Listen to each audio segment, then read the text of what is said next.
안녕하세요. 윤희정입니다. 남성 성기능 장애 가운데 대표적인 질환이 바로 발기부전이라고 합니다. 서구화된 식습관과 고혈압, 당뇨병 등으로 중년 남성의 절반 이상이 성기능에 어려움을 겪고 있다고 하는데요.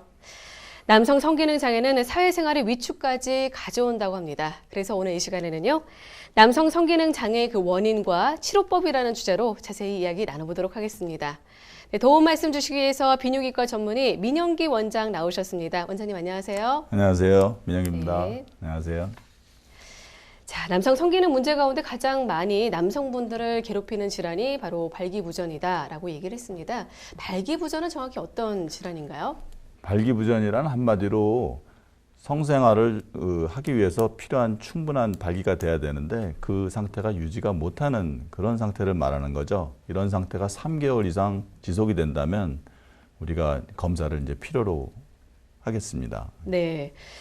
근데 이거 40대 이상 중년층 한 3명 가운데 1명이 발기부전으로 고생하고 있다라는 기사를 봤습니다. 근데 이렇게 네. 많은 분들께서 발기부전으로 고생하는 원인 어디에 있습니까? 발기부전의 원인은 여러 가지가 있는데요. 대표적인 질환이 음경혈관 질환이죠. 네. 그 예를 들면은 당뇨병이랄까, 또 혈압, 또 만성적인 고지혈증, 지나친 흡연, 음주가 음경의 혈류를 감소시키는 걸로 알려져 있는 대표적인 질환이고요.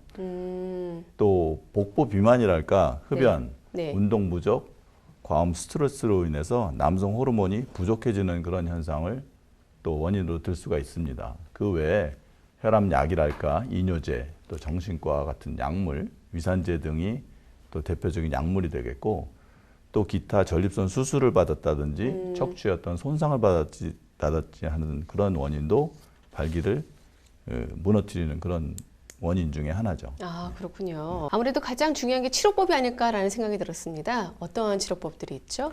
네, 1차적인 치료는 경구 약물 투여법이 되겠습니다.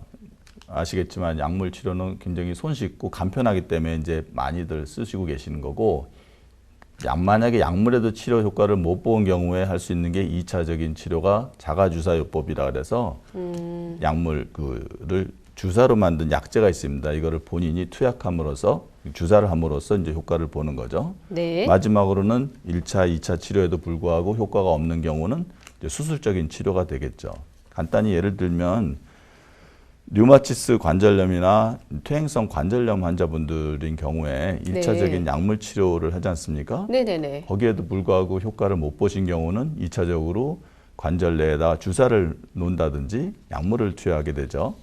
1차적, 2차적 치료에도 불구하고 효과가 없는 경우에 마지막으로 할 수 있는 방법이 이제 인공 관절 수술이 되겠죠. 네. 거기랑 똑같은 맥락으로 생각하시면 되겠습니다. 그렇군요. 예. 요즘 시중에 정말 발기부전에 관한 약들이 많아서 오남용하는 경우도 많고 또 부작용도 많다라고 얘기를 들었습니다. 어떻습니까? 네, 부작용이 없는 약은 없죠. 네네네. 대표적인 이런 발기부전 치료제라는 거는 특히 심혈관계통이나 다른 전신적인 부작용이 있기 때문에 반드시 전문의와 상의해서 이거는 복용을 해야 되는 거고요. 자칫 잘못해서 심장병 있으신 분들이 약을 복용했을 경우에는 아주 치명적인 그런 부작용을 호소하는 경우가 많습니다. 네. 자, 그럼 이번에는요, 발기부전으로 고생하시는 환자분의 사연을 통해서 보다 자세한 설명 듣도록 하겠습니다. 네, 올해 나이 46세입니다. 현재 작은 사업체를 운영 중인데요. 요즘 경기가 어렵다 보니 10년 전 끊었던 담배도 작년부터 다시 피기 시작했고 스트레스도 많이 받고 있습니다. 아직은 건강하다고 생각했는데 어느 순간부터 발기부전 증상이 나타났습니다. 40대 중반을 넘긴 나이지만 아직 젊다고 생각했는데 자신감이 많이 떨어지고 아내와의 잠자리도 자꾸 피하게 됩니다. 주변에서는 약물요법을 추천하는데 별로 효과를 보지 못했습니다. 좀 더 적극적인 치료법을 찾고 싶은데 어떻게 하는 게 좋을까요? 라고 보내주셨습니다. 이분 같은 경우는 어떻게 치료를 해야 될까요? 네, 이분 46세라면 굉장히 젊은 나이신데요. 네. 좀 발기부전이 일찍 온 그 케이스라고 보는데 이분은 약을 오랫동안 드셔도 약의 내성 때문에 효과를 못 보는 그런 이제 경우에 해당이 되겠죠. 이런 경우에 바로 우리가 쓸 수가 있는 경우가 이제 주사요법이 되겠습니다. 그래서 네. 약물에 대한 효과가 없거나 그러면 자가주사요법을 추천해 드리고 싶고요. 예를 들면은 당뇨병 환자분 같은 경우에 이제 1차적인 치료를 약물 복용을 하게 되지 않습니까? 1차적인 치료가 다 효과 있는 게 아닙니다. 그래서 만약에 당이 조절이 안 되는 경우에는 2차적인 치료는 자가주사요법이라 해서 본인에 맞는 그 인슐린을 본인 몸에다가 이제 주사를 하게 되죠. 네. 그거랑 같은 방법이라고 생각하시면 되겠습니다. 그렇군요. 그래도 아직까지 좀 자가주사요법 하니까 생소하실 텐데 조금 더 사진을 통해서 구체적인 설명 좀 부탁드리겠습니다. 총이 있으면 총알이 있듯이 이 주사기 내에 발기유발 액체가 들어있는 그런 주사액을 장전시키는 방법입니다. 그래서 펜처럼 생겨서 아주 간편하게 돼 있어서 이 음경 발기 조직에다가 본인한테 적절한 용량에 맞는 주사액을 침투하면서 이제 발기를 유발시키는 거죠. 복용하는 약물에 부작용이 있거나 효과를 못 보신 분들한테는 아주 간편한 방법으로 생각이 되고요. 네. 적절한 용량만 잘 지켜서 적절하게 사용하시면은 간혹 있을 수 있는 이 지속 발기증을 예방할 수가 있는 또 장점이 있습니다. 네. 지금 이렇게 자가주사요법에 대해서 알아봤는데요. 이 특징을 하나하나 좀 짚어주신다면요? 네, 주사요법의 가장 큰 특징은 일단 간편하다는 거죠. 휴대도 네. 간편하고 또 약물에 비해서 전신적인 부작용이 없는 최대 장점이 있는 거죠. 또 복용하는 약물은 몸에 흡수될 때까지 이제 효과가 나타나려면 시간이 좀 오래 걸리는 반면에 이 주사는 즉각 반응이 나타나는 큰 장점이 있죠. 그래서 네. 경구용 투영 약물에 비해서 효과를 못 보거나 다른 부작용 때문에 못 드시는 분들은 이 방법이 아주 간편하다고 볼 수가 있겠습니다. 또 용량과 방법을 적절하게 숙지를 하신다면 오랜 기간 사용을 해도 전혀 무리가 없는 그런 방법이 되겠습니다. 네. 자, 그럼 계속해서 성기능 장애로 고생하시는 환자분의 사연을 통해서 치료법에 대해 자세히 알아보겠습니다. 네, 올해 64세인데요. 70을 바라보는 나이지만 평소에 운동을 열심히 하면서 건강관리를 해왔기 때문에 체력은 누구보다 자신이 있었습니다. 3년 전 재혼을 한 뒤 아내와 계속해서 부부관계를 해왔는데 최근에는 약물을 복용해도 관계 시 사정이 빠르고 발기력도 많이 약해졌습니다. 그리고 주변에서 먹는 약은 몸에 부작용이 있다고 하던데 제 나이에도 이처럼 복용을 해도 괜찮을까요? 라고 보내주셨습니다. 이분 같은 경우는 지금 거의 70에 가까우신 분이세요. 네, 뭐 고령이라 그래서 치료 대상이 안 되는 건 아니고요. 네. 아까 46세 환자분보다 약간 고령이긴 하지만 이분 같은 경우에 약에 대한 지금 두려움도 있고 또 부작용 때문에 지금 두려워하시기 때문에 적극적인 치료 방법이 도움이 되겠습니다. 그래서 일단은 먼저 주사요법으로 치료를 먼저 권장을 해드리고 주사요법이 만약에 잘 안 맞는다든지 효과가 없다든지 그럴 때 수술적인 방법도 고려를 할 수 있겠죠. 그렇군요. 자, 그러면 주사치료요법 혹시 또 부작용은 없을까요? 어떻습니까? 부작용은 본인한테 맞는 용량만 적절하게 쓰신다면 큰 문제는 없습니다. 하지만 네. 이제 같은 부위를 지속해서 오래 쓰시다 보면 그 부위가 약간 딱딱해진다든지 약간 통증이 있다든지 또 용량을 조절하지 않고 뭐 2번, 3번 맞는다 그러면 이제 발기가 오래 좀 지속이 되는 발기 지속증이라고 있는데 그런 게 간혹 생길 수는 있는데 본인한테 맞는 용량만 본인이 쓰시면 됩니다. 네, 그렇군요. 네. 저희 프로에서는 시청자 여러분을 위한 상담 전화를 받고 있습니다. 방송 보시다가 궁금한 점 있으신 분들은요, 아래 나가는 전화번호로 전화 주시기 바라겠습니다. 자, 이번에 알아볼 치료법은 보형물 수술 치료법인데요. 어떤 분들이 이 음경 임플란트 삽입술의 시술 대상이 될 수 있을까요? 혈관성인 원인이 가장 많습니다. 네. 그다음에 당뇨, 척추 손상 등 또 골반 골절 같은 손상이 있다든지 선천성 기형에도 해당이 되겠고요. 또 신경계 질환이나 원인 불명의 발기 기능 장애, 또 심각하게 음경이 휘어져 있는 망곡증이라고 있습니다. 그런 네네. 경우에도 해당이 되겠고 발기 기능 장애에 다 해당이 될 수가 있다고 보죠. 아, 자, 그럼 먼저 굴곡형 임플란트 삽입술에 대해서 자세히 알아보도록 하겠습니다. 어떤 시술인지 좀 설명 부탁드리겠습니다. 네, 영상 보시면서 설명을 드리겠습니다.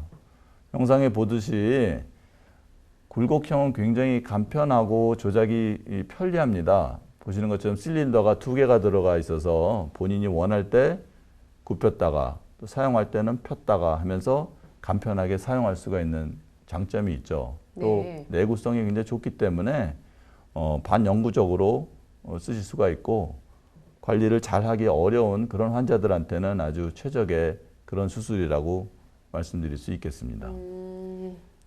자, 이렇게 해서 지금 굴곡형 임플란트 삽입술에 대해서 이렇게 영상을 통해서 설명을 들었는데요. 자, 이번에는 팽창형 임플란트 삽입술에 대해서 알아보도록 하겠습니다. 똑같은 수술인데 좀 다른가 봐요.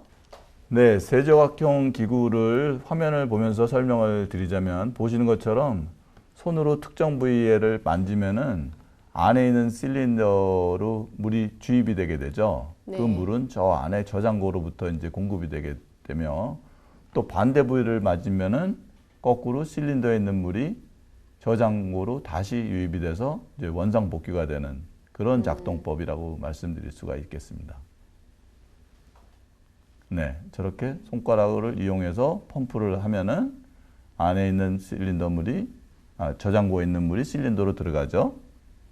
그러면은 자연스러운 발기를 유지를 시키고 행위가 끝난 뒤에는 반대쪽을 만지면 실린더께 저장고로 다시 유입이 되는 그런 자연스러운 형태죠. 이 특징을 좀 하나하나 좀 짚어주신다면요.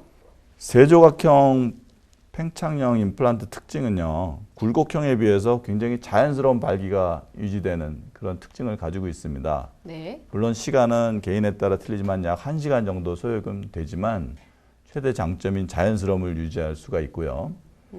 말씀드린 대로 세 부분으로 구성이 되어 있다는 거, 실린더, 펌프, 저장고로 구성이 되어 있는데 사용 자체는 굉장히 편리합니다. 또한 기구 자체가 이 항생제 코팅이 되어 있기 때문에 내구성도 아주 강한 그런 장점이 있는 거죠. 네. 자, 이렇게 해서 세조각 팽창형 임플란트 삽입술에 대해서 알아봤는데요. 계속해서 성기능 장애로 고생하시는 환자분의 사연 만나보도록 하겠습니다. 네, 안녕하세요. 저는 74세 남성입니다. 현재 고혈압과 당뇨를 앓고 있어서 15년 전부터 꾸준히 치료약을 복용하고 있습니다. 2년 전에는 관상동맥 스텐트 시술도 받았는데 발기부전 증상은 10년 전부터 있었습니다. 최근에는 점점 더 심해져서 자신감도 없고 매사에 짜증나고 우울하기만 합니다. 적극적인 약물이나 주사 치료를 해보고 싶지만 평소에 지병이 있다 보니 엄두가 나지 않고요. 되레 합병증이 생길까 봐 걱정스러운데 저 같은 경우에도 치료를 받을 수 있을까요? 라고 보내주셨습니다. 이분 같은 경우에는 또 고령이시고 또 성인병도 있는 분이에요. 네. 그렇습니다. 이분 같은 경우에 대표적인 그런 성인 질환들을 다 알고 계시고 네. 관상동맥 스텐트 수술도 하지 않았습니까? 네. 이분 같은 경우에 약은 적극적으로 추천해 드릴 수가 없는 게 부작용을 우리가 고려 안 할 수가 없겠죠. 2차적인 방법인 주사요법을 시도를 해보고 거기에도 합당하지 않다 그러면 수술적인 방법을 권장을 해드리고 싶네요. 네. 자, 앞서서 설명해 주셨지만 이렇게 체내에 기구를 삽입하는 거잖아요. 네. 많은 분들이 거기에 대해서 좀 껄끄러워 하시거나 좀 뭔가 이물감이 느껴지지 않을까. 그런 점들을 많이들 걱정들 하시는데요. 네네네. 물론 일시적인 부작용은 있을 수 있습니다. 그런 거는 뭐 모든 수술에 해당이 되는 건데요. 일시적인 수술 부위의 통증과 저 출혈과 그런 거는 간혹 있을 수 있지만 이게 기구가 이제 몸에 들어가서 자리 잡는 데까지 한 달 정도는 소요가 됩니다. 네. 그때까지만 약간 이물감은 느낄 뿐 그 이후에는 몸에서 자연스럽게 이제 적응이 되면은 전혀 불편함 없이 안전하게 쓸 수가 있습니다. 수술적인 치료법에 두 가지가 있다라고 설명해 주셨습니다. 다시 한번 이 수술법에 대해서 좀 비교를 하면서 설명을 해주시다면요. 네, 첫 번째 굴곡형 보형물과 팽창형 보형물이 있다고 말씀드렸는데요. 네. 굴곡형은 말 그대로 굴곡형, 굽혔다 폈다 하는 그런 보형물이 되는데 이건 국소 마취 후에 간단하게 수술이 될 수 있는 장점이 있죠. 팽창형은 말씀드린 대로 세조각형으로 구성이 되어 있기 때문에 음낭, 또 방광 아래, 고환에다 각각 기구를 넣어서 이제 삽입을 해야 되는 그런 또 수술이 되겠습니다. 작동법은 아까 영상에서 보셨듯이 굴곡형은 구부렸다 폈다 하면서 쓸 수 있는 거고요.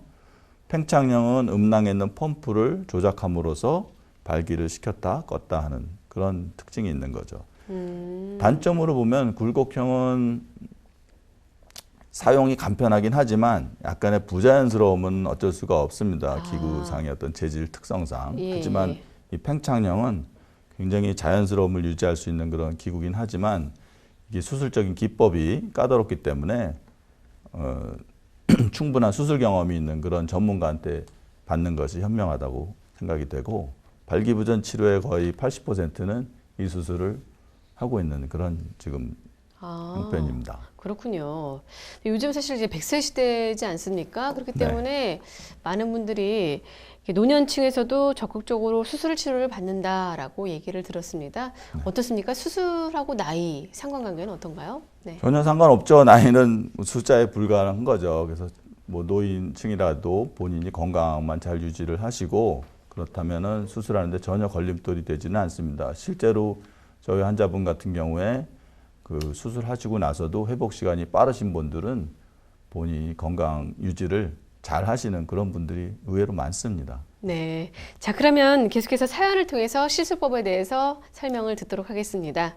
네, 저는 올해 52세 남성입니다. 제 고민은 작년부터 급격히 체력이 떨어지면서 성욕도 많이 감소했다는 것입니다. 매사에 자신감이 떨어지다 보니 평소 좋아하던 모임이나 사람들 앞에 나서는 것도 꺼려집니다. 자연스러운 노화의 과정으로 생각하고 지냈는데 부부 사이도 점차 소원해지고 다투는 일도 잦아졌습니다. 치료법에 대해서 알아보니까 수술적인 치료법이 있더라고요. 나이가 들면서 음경의 크기도 줄어들었는데 혹시 함께 치료가 가능할까요? 네, 이분 같은 경우에도 여러 가지 복합적인 증상들이 있지만 보면은 성욕도 감퇴돼 있죠. 사정도 좀 빠르시죠. 발기력도 좀 떨어지신 걸로 보아서는 여러 가지 문제가 좀 많으신 것 같아요. 더구나 음경 사이즈에 대한 불만도 있으셔서 좀 복합적인 그런 치료가 좀 필요하리라고 봅니다. 네. 첫 번째로 성욕과 이 발기력 감퇴는 남성 호르몬의 부족 현상일 가능성이 많기 때문에 혈액 검사를 통해서 일차적인 이제 검사를 좀 해봐야 될 것 같고요. 네. 또 사이즈에 대한 불만과 발기부전은 우리가 동시에 할 수가 있는데 예를 들어서 음경 확대술이 필요하다면은 굵기와 길이를 동시에 수술함으로써 환자분들을 이제 만족시킬 수 있는 거죠. 자, 방송 보시는 많은 분들께서 회복 기간은 얼마나 걸리는지 많이들 궁금해하시는데요. 어떻습니까? 보형물 수술은 1시간 정도 소요되는 수술이기 때문에 뭐 금방 회복은 됩니다. 마취가 풀리시면은 바로 일상생활로 복귀가 가능하고요. 또 입원이 필요 없기 때문에 굳이 그 장기간 입원을 하거나 그럴 필요는 없습니다. 일상생활로 바로 복귀가 가능하며 아까 말씀드린 대로 한 달 후에 이 작동을 할 수 있어서 성생활이 가능한 거죠. 그러니까 성광에는 한 달 뒤에부터 가능하다라고 네, 생각을 한 달에서 한 달 반 정도면 충분히 가능합니다. 네. 자, 그러면 계속해서 다음 사연 만나보도록 하겠습니다. 네, 저는 영업직 종사하고 있는 50대 중반의 남성입니다. 20대부터 흡연과 음주를 해왔는데 최근 잦은 야근과 술자리로 체중도 급격히 늘고 피곤함이 쌓이기만 합니다. 또 지난해부터는 발기력에 문제가 생겼는데요. 이 발기가 돼도 사정도 제가 의도하지 않게 금방 돼버려 민망한 경우도 많습니다. 이 수술적인 치료를 하게 되면 조루증도 함께 고칠 수 있을까요? 라고 이렇게 사연을 보내주셨습니다. 이분 같은 경우는 어떻게 될까요? 이분도 50대 중반이신데요. 발기보다는 조루 증상이 좀 심하신 것 같아요. 네. 성기능 장애의 많은 원인 중에 하나가 또 조루 증상이 되는데 조루증이 있다고 다 수술하는 건 아닙니다. 조루증 원인은 굉장히 다양하고 개인마다 차이가 많기 때문에 지나친 과로나 스트레스 또 오랜 기간 금욕 생활을 했다든지 전립선 질환 또 체력 저하 그런 등등의 원인이 많기 때문에 그 원인에 맞는 치료를 하는 게 적합하다고 생각이 되고요. 1차적인 치료는 약물 치료가 가능합니다. 약물 치료는 지나치게 이제 흥분되는 상태를 좀 가라앉히는 그런 치료가 되겠고요. 네. 또한 그걸로도 효과를 못 보시는 경우에는 이제 행동 치료라 그래서 자꾸 반복되는 훈련을 통해서 사정을 조절하는 또 그런 방법의 훈련이 되겠고요. 주사 치료도 이분한테는 도움이 될 수 있을 것 같네요. 네. 발기유발 주사를 본인이 주사를 함으로써 사정을 하더라도 발기력을 유지시킬 수가 있을 겁니다. 그런 경우를 반복함으로써 자신감도 회복이 되고 자연히 조루증도 해소가 될 수도 있죠. 또 그 외에 귀두뇌에 어떤 변화를 줘서 예를 들어서 필러 같은 주사액을 주사함으로써 조루증의 원인이 되는 예민한 귀두를 좀 둔감시키면서 또 치료를 하는 그런 방법도 있습니다. 그래서 개인에 따른 적합한 치료는 원인에 따라 틀리기 때문에 상담을 해보면 알 수가 있을 것 같네요. 네, 이분 같은 경우는 좀 복합적으로 치료를 해야 된다라고 네. 말씀해 주셨어요. 그런데 원장님 발기부전만큼이나 이게 음경 크기에 대한 고민도 많다라고 들었습니다. 네. 네, 거기에 대해서 좀 설명을 해주신다면요. 네, 음경 확대술에 대한 관심도 굉장히 많은데요.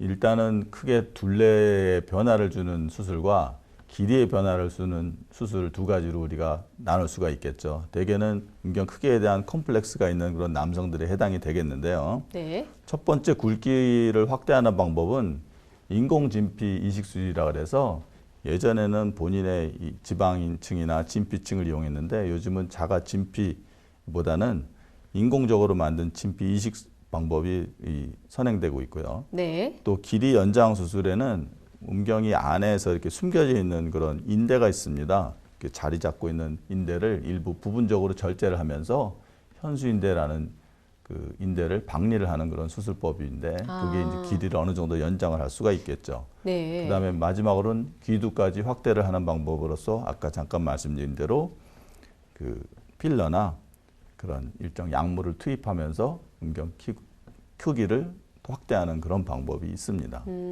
설명을 들어보니까 보통 여성 성형 같은 경우에도 이렇게 필러를 넣거나 이런 경우가 많거든요. 네. 그런 거랑 좀 많이 흡사한 것 같아요. 그렇죠. 같은 맥락으로 보죠. 그래서 필러를 맞으시면 뭐 반영구적으로 쓰시는 건 아니기 때문에 시간이 지나면서 조금씩 흡수가 되는 단점은 있기 때문에 6개월, 1년 지나가면은 또 보충을 하고 재보충을 하고 하면서 사용할 수가 있습니다. 자, 이렇게 노화가 진행되면서 성기능의 저하는 피할 수 없을 것 같은데 그래도 미리 이렇게 발기부전을 예방할 수 있는 방법 어떤 것들이 있을까요? 특별한 예방 방법은 없고요. 네. 일단은 건강하셔야 됩니다. 심신이 건강해야 발기도 잘 되는 거죠. 그러려면 규칙적인 운동하셔야 되죠. 규칙적인 수면도 충분히 취하셔야 되죠. 지나친 음주, 흡연은 삼가해야 되고 정기적인 신체 검사를 통해서 본인 건강을 건강하게 유지하는 게 비결이라고 볼 수 있겠습니다. 네, 그럼 마지막으로 발기부전 수술을 고려하시는 환자분들께 당부의 한 말씀 좀 부탁드리겠습니다. 남성의 성 문제는 드러내놓고 자랑할 문제는 아닙니다. 그렇다고 이게 혼자만의 고민이거나 뭐 창피하다고 생각할 문제는 더더욱 아니고요. 네. 의학이 발달되면서 비뇨기과도 문턱이 예전에 굉장히 높았지만 이제 좀 낮춰야 된다는 생각이 들고요. 우리가 설사하거나 복통이 있거나 배가 아프거나 그러면 내과를 자연스럽게 찾아가지 않습니까? 비뇨기과도 마찬가지입니다. 그래서 성기능 치료에는 과학적인 발달로 인해서 성기능 치료의 그 발전이 아주 비약하게 발전이 됐거든요. 그러니까 불필요한 치료나 본인이 작아진다는 절대 금물입니다. 그래서 주변에 비뇨기과 전문의를 통해서 본인한테 맞는 적절한 치료를 하는 것이 중요하다고 생각합니다. 네, 알겠습니다. 네, 오늘 이 시간에는요, 비뇨기과 전문의 민영기 원장과 함께 남성 성기능 장애 원인과 치료법이라는 주제로 자세히 말씀 나눠봤습니다. 오늘 도움 말씀 정말 감사합니다. 감사합니다. 네, 모든 치료법에는 부작용이 따를 수 있습니다. 또 개인마다 치료 효과가 다르다는 점 알려드리고요. 네, 전문의와 상담을 통해서 적절한 치료를 받는 게 무엇보다 중요하다는 말씀 다시 드리겠습니다. 네, 저희는 다음 주 더 건강한 소식으로 인사드리겠습니다. 함께해 주신 여러분 감사합니다.